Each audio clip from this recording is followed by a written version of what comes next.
ক্রিকেটারদের মূল কাজটা হচ্ছে মাঠে ক্রিকেট খেলা, অর্থাৎ তাদের পারফরমেন্সের মূল জায়গাটা মাঠে ক্রিকেট খেলা। অন্যদিকে পরিচালকদের মূল পারফরমেন্সের জায়গাটা হচ্ছে ক্রিকেটের উন্নয়নে বিভিন্ন পদক্ষেপ গ্রহণ করা এবং সেগুলোকে বাস্তবায়ন করা, নতুন নতুন আইডিয়া জেনারেট করা। কিন্তু দুঃখজনক বিষয় হলো সত্য, আমাদের দেশে বর্তমানে ক্রিকেটার এবং পরিচালক সবাই কিন্তু অ্যাক্টিভিস্ট হয়ে গেছেন। তারা আসলে মূল প্রাইমারি তাদের বেসিক কাজের জায়গা থেকে সরে এসে কে কত বেশি প্রেস কনফারেন্সে উচিত কথা বলতে পারেন সেই কম্পিটিশনে ব্যস্ত। এটা দিন শেষে ক্রিকেট ইকোসিস্টেমটাকে আসলে ব্যাহত করে। দেখেন, তামিম ইকবাল যে সময়টাতে বলেছিলেন যে আইসিসির রেভিনিউ থেকে বাংলাদেশ 90 থেকে 99% অর্থ পায়, আমি কিন্তু সর্বপ্রথম আপনাদেরকে একটা চার্ট দেখিয়েছিলাম যে এই তথ্যটা একটা ভুল তথ্য এবং এই জায়গাটাতে বাংলাদেশ আসলে কত পার্সেন্ট পায়। ঠিক যে চার্টটা আমি আপনাদেরকে এই মুহূর্তে দেখাচ্ছি, আমি কিন্তু দুইটা ভিডিওতে আপনাদেরকে সেই জিনিসটা দেখিয়েছি। আবার আমার কাছে এই বিষয়টাও মনে হয়েছে যে দায়িত্বরত অবস্থাতে একজন বিসিবি পরিচালক কিন্তু ওইভাবে কথা বলতে পারেন না, এবং সেই কথাটাও আমি বলেছি। কারণ এটা সত্য কথা যে দায়িত্বরত অবস্থাতে একজন বিসিবি পরিচালক, যিনি কিনা একটা ক্রীড়া সংস্থার অভিভাবক, তিনি এই কথা বলতে পারেন না যখন তিনি দায়িত্বপ্রাপ্ত অবস্থায় আছেন। ধরে নিলাম তিনি যে কথাগুলো বলেছেন 80% ক্ষেত্রে সেই কথাগুলো সঠিক, এটা আমি ধরে নিলাম, কিন্তু এই কথাগুলো তিনি বলতে পারেন না পাবলিকলি। সেটা তিনি ক্লোজ ডোর বলতে পারেন, সেটা তিনি ক্লোজ ডোর ওই জায়গাটায় নেগোসিয়েশন হতে পারে। এখন দেখেন, উনি যে কথাগুলো বলেছেন এই কথাগুলো তো উনার আগে আপনাদের মধ্যে অনেকেই বলেছেন, আমি ধরে নিচ্ছি এগুলো উচিত কথা। এখন তাই বলে কি সবাই বিসিবি ডিরেক্টর হবেন? না। উনি ডিরেক্টর হয়েছেন তার মানে উনি একটা সফিস্টিকেটেড মানুষ, তাকে সফিস্টিকেসিটা বজায় রাখতে হবে। এই জায়গাটার এই প্রবলেমগুলো আছে দেখেই সে প্রবলেমগুলো সর্ট আউট করার জন্য ওনাকে বসানো হয়েছে। ওনাকে কিন্তু এই প্রবলেমগুলো আছে সেগুলোকে বলার জন্য, পাবলিকলি বলে ক্রিকেটারদেরকে মোরালি ডাউন করার জন্য বা অপমান করার জন্য কিন্তু আসলে ওই জায়গায় বসানো হয়নি। তিনি ডিরেক্টর মানে তিনি এগুলোকে সর্ট আউট করবেন এবং তিনি এই জায়গা থেকে প্রোটেক্ট করবেন। এটাই একটা কর্পোরেট প্রতিষ্ঠানের নিয়ম, এটা একটা কর্পোরেট প্রতিষ্ঠানের ডেকোরামের জায়গা। এখন সেই জায়গাটা তিনি সেই কাজটা আসলে ঠিক করেন নাই। দেখেন, ক্রিকেটারদের প্রসঙ্গে একটা কথা বলি, সেটা হচ্ছে রানিং ক্রিকেটারদের একটা বড় অংশ যখন কোয়াবের দায়িত্ব পেলেন, এরপর থেকে হুটহাট বেশ কিছু প্রেস কনফারেন্স, হুটহাট বেশ কিছু সিদ্ধান্তের জায়গা আমরা দেখতে পেয়েছি। এবং হুটহাট এরকম সিদ্ধান্ত নিতে নিতে ক্রিকেটটাকেও তারা বয়কট করেছেন, মানে মাঠের ক্রিকেটটা থেকে তারা বয়কট করেছেন। এখন প্রতিবাদের ভাষাটা কিন্তু মাঠের ক্রিকেট বয়কট না করেও করা যেত। প্রতিবাদের কাজটা মাঠের ক্রিকেট বয়কট না করেও করা যেত। ইন্ডিয়ার একটা এক্সাম্পল দিতে চাই, এই জায়গাটা থেকে অন্যভাবে নিয়েন না। 2009 সালে এরকম একটা ইন্ডিয়ান ক্রিকেটেও জটিলতা তৈরি হয়েছিল। ধোনি, সেওয়াগ সবাই মিলে কিন্তু খেলা বাদ দেন নাই, খেলার মধ্যে সবাই মিলে একসঙ্গে এসে প্রেস কনফারেন্স করেছেন। সো আলটিমেটলি প্রতিবাদ করতে চাইলে কিন্তু এইভাবেও প্রতিবাদ করা যায়, এইভাবেও প্রতিবাদের ভাষা হতে পারে। সেই জায়গাটা আমি জানি না যে মাঠের ক্রিকেটটাকে কেন আসলে বয়কট করে তারপরে সেই কাজটা করতে হবে। এবং এতে আসলে কি ব্যাপারটা ঘটেছে, দিন শেষে কিন্তু আপনি এরকম হুটহাট করে একটা চিন্তা করেছেন, দিন শেষে কিন্তু আপনি আবার বাংলাদেশ ক্রিকেট বোর্ড যে ইনিশিয়াল অফারটা দিয়েছিল সে অফারেই আপনি ফেরত এসেছেন, সেই অফারেই ফেরত এসেছেন। মাঝখান দিয়ে যেটা হয়েছে, আজকে নোয়াখালীর অনেক মানুষ ঢাকাতে এসেছেন, তারা রাস্তাতে প্রোটেস্ট করেছেন, সেনাবাহিনীর হাতে লাঠিচার্জ খেয়েছেন। তো আলটিমেটলি বিষয়টা কি হলো, দিন শেষে লসটা কার হলো? আরেকটা বিষয় আমি বিশ্বাস করি যে দেশের ক্রিকেট সমর্থকরা নাকি ক্রিকেট থেকে মুখ ফিরিয়ে নিয়েছেন। যদি ক্রিকেট সমর্থকরা ক্রিকেট থেকে মুখ ফিরিয়ে নিতেন, আজকে টিকিট কেটে মাঠে কারা খেলা দেখতে এসেছিলেন? তারা কি এলিয়েন? তারা মানুষ। অরিজিনাল ক্রিকেট সমর্থকরা মাঠে ক্রিকেট খেলাটা দেখতে চান, মাঠে ক্রিকেট খেলাটা দেখতে চান। তারা এই কারণে ক্রিকেটটাকে সমর্থন করেন এবং তারা কখনোই বাংলাদেশ ক্রিকেট থেকে দূরে যাবেন না। সো আমি বলবো যে এই জায়গাটাতে আমার কাছে মনে হয় যে ক্রিকেটারদের অ্যাক্টিভিস্ট হওয়ার চাইতে মাঠের ক্রিকেটটাতে আগে ফোকাস করা উচিত, দেন মাঠের ক্রিকেট খেলে প্রতিবাদের অনেক ভাষার জায়গা আছে। এবারে আমি যদি পরিচালকদের কথা বলি, সত্যি কথা বলতে এই ধরনের কথাবার্তাতে কিন্তু বাংলাদেশ ক্রিকেট বোর্ডের অন্যান্য ডিরেক্টরও বিরক্ত।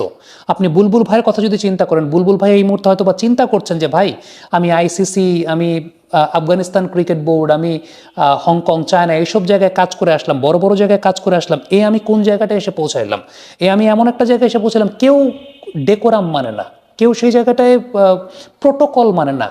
একজন বিসিবির পরিচালক, আমি আবারও বলছি, তার যদি এই কথাটা 80% ক্ষেত্রে রাইটও হয়ে থাকে, 80% ক্ষেত্রে যদি রাইটও হয়ে থাকে, পাবলিক প্ল্যাটফর্মে তিনি এই কথাগুলো বলতে পারেন না।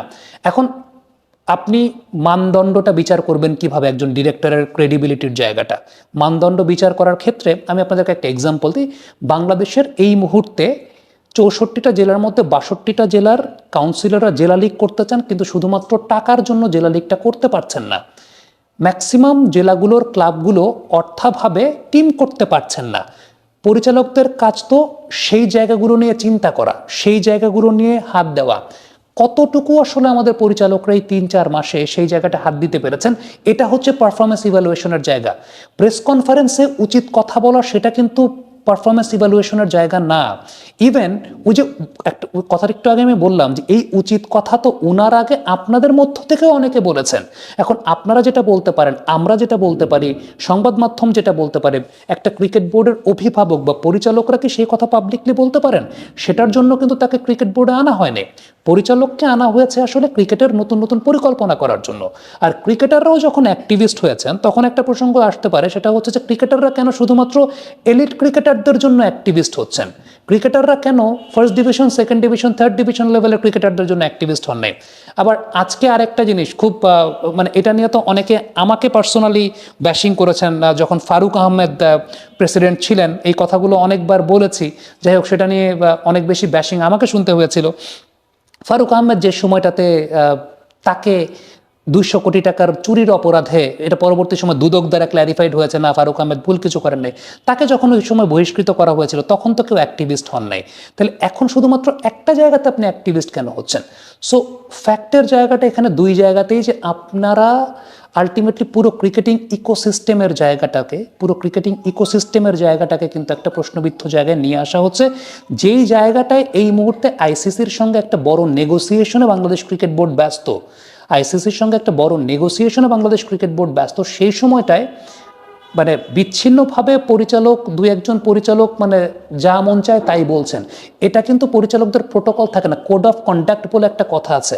এখন আমি একটা সিম্পল কথা বলি, 2016 সালের টি-20 ওয়ার্ল্ড কাপের সময় মাহমুদুল আরিয়াদ এবং মুশফিকুর রহিম যেভাবে একটা ব্লান্ডার করেছিলেন, পরবর্তী সময় সাকিব আল হাসান কিংবা মাশরাফি বিন মুর্তজা বা তামিম ইকবালরা কি এসে প্রেস কনফারেন্সে বলেছিলেন যে রিয়াদ ভাইয়ের, মুশফিক ভাইয়ের জন্য আমরা ম্যাচ হেরে গেছি?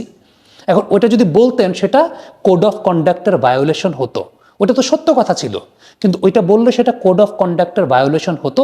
এই জায়গাটা আমি বারবার বোঝাতে চাচ্ছি, সেটা হচ্ছে একজন দায়িত্বরত বিসিবি পরিচালক কখনোই এই ধরনের কথা বলতে পারে না। এটা বিসিবির অন্যান্য ডিরেক্টরদের যে কাজের ইকোসিস্টেমটা আছে সে কাজের ফ্লোটাকে বাধাগ্রস্ত করে, সে কাজের ফ্লোটাকে আসলে প্রশ্নবিদ্ধ করে। দেখেন, আমি পরশু গাজীপুর গেছি, সেখানকার স্টেডিয়ামে পিচ নেই। বিসিবির আন্ডার-16 টিমের সিলেকশন চলছিল গাজীপুর জেলার। নেটের মধ্যে 3-4টা বল দেখে তাদের সিলেকশন হচ্ছে। আমি ওদের কাছে গিয়ে, আমি তো কোনো দায়িত্বে নাই, আমি অন্য একটা কাজে গিয়েছিলাম, মাঝখানে মাঠে ঢু মারতে গিয়েছি। আমি ওদেরকে গিয়ে পরে বললাম যে বাবারা কিছু করার নাই, আমাদের দেশের ইকোসিস্টেমটা এরকম। এই যে এটা শুধুমাত্র গাজীপুর না, অন্তত 40টা জেলায় মাঠ নাই, মানে মাঠ থাকলেও পিচ নাই, 40টা জেলার স্টেডিয়ামে মাঠ থাকলেও পিচ নেই। এই যে সমন্বয় করা, এগুলো বিসিবির পরিচালকদের কাজ। পরিচালকদের কাজ কিন্তু প্রেস কনফারেন্সে ন্যাশনাল টিম নিয়ে আসলে এলাকা গরম করা না। এবং আরেকটা বিষয় খুব উল্লেখযোগ্য, সেটা হচ্ছে যে বিসিবি ডিরেক্টরদের মিডিয়ার সামনে কথা বলার জন্য বুলবুল ভাই নিজে বেশ কয়েকবার মানা করেছেন যে ভাই আপনারা মিডিয়াতে এত বেশি কথাবার্তা বললেন না, আমরা একটা বিষয় হ্যান্ডেল করতেছি, আমাদেরকে হ্যান্ডেল করতে দেন। বাট প্রত্যেকেরই আসলে অ্যাটেনশন নেওয়ার একটা জায়গা তৈরি হয়েছে, প্রত্যেকে এখানে নিজেকে অ্যাক্টিভিস্ট ভাবতে চান, প্রত্যেকে একটা অ্যাটেনশন নেওয়ার জায়গাটায় আসলে এই জায়গাটায় মানে চিন্তাভাবনা করেন, বা ওই যে একটা ফেম পাওয়া যায় সব কিছু মিলে কিছু পপুলিস্ট মন্তব্য করলে।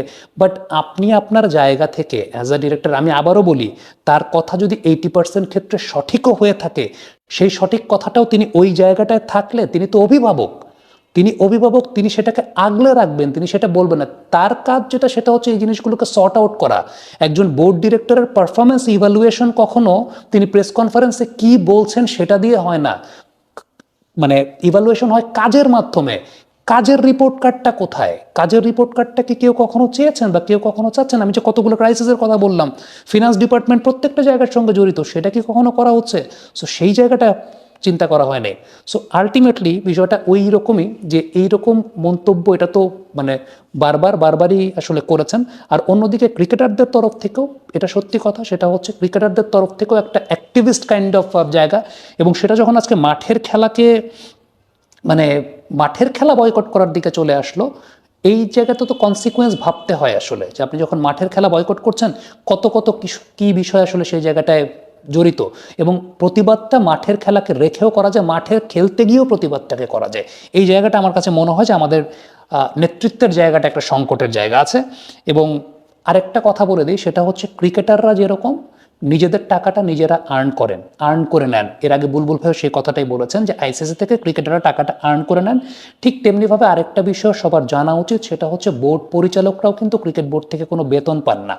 সো তাদের কাজটা কিন্তু দেয়া ক্রিকেটকে, বোর্ড পরিচালক হিসেবে কেউ কিন্তু নিতে আসেন নাই অ্যাকর্ডিং টু প্রোটোকল, সেটা কিন্তু কাজটা দেয়া। সো এই জায়গাটা আমার কাছে এটা ব্যক্তিগতভাবে মনে হয় যে বুলবুল ভাইয়ের এটা স্ট্রিক্ট মেনটেন করা উচিত। মিডিয়া প্রেজেন্সটা কমানো বোর্ড ডিরেক্টরদের, মিডিয়াতে অসংলগ্ন কথাবার্তাকে, মিডিয়াতে কথাবার্তার ব্যাপারে একটা ব্যারিয়ার তৈরি করে দেওয়া, যে শুধুমাত্র বিসিবির যে স্পোক্স পারসন সেটা মিডিয়া ডিপার্টমেন্টের হেড আমজাদ ভাই হতে পারে, সেটা প্রেসিডেন্ট হতে পারে, ভাইস প্রেসিডেন্ট ফারুক আহমেদ হতে পারে, বা শাখাওয়াত সাহেব হতে পারে। এর বাইরে কেউ মিডিয়া প্রেজেন্সে অফিসিয়াল কোনো স্টেটমেন্ট দেবে না, বা মিডিয়াতে তারা কোনো কথাবার্তা বলবে না। কিংবা একটা অর্গানাইজেশনে থাকা অবস্থাতে ব্যক্তিগত জায়গা থেকেও অনেক সামাজিক, রাষ্ট্রীয় কিংবা এরকম বিভিন্ন বিষয় থেকে মন্তব্য সে জায়গাটা করবো না। এটা একটা অর্গানাইজেশনাল নর্মসের জায়গায় থাকতেই পারে, একটা অর্গানাইজেশনাল নর্মসের এই জিনিসগুলো থাকে। এবং সেই সাথে আরেকটা বিষয় খুব স্ট্রিক্টলি, বাংলাদেশ ক্রিকেট বোর্ডের চুক্তিভুক্ত ক্রিকেটাররা যদি প্রতিবাদ করেন, সেই প্রতিবাদেরও একটা ফর্মাল নর্মস থাকতে হবে, একটা ফর্মাল ওয়ে থাকতে হবে। এমন কোনো ওয়ে থাকবে না যেটা দিন শেষে ক্রিকেট ক্ষতিগ্রস্ত হয়, ক্রিকেটের রেপুটেশন ক্ষতিগ্রস্ত হয়। কমেন্ট বক্সে আপনাদের মন্তব্য জানতে চাই।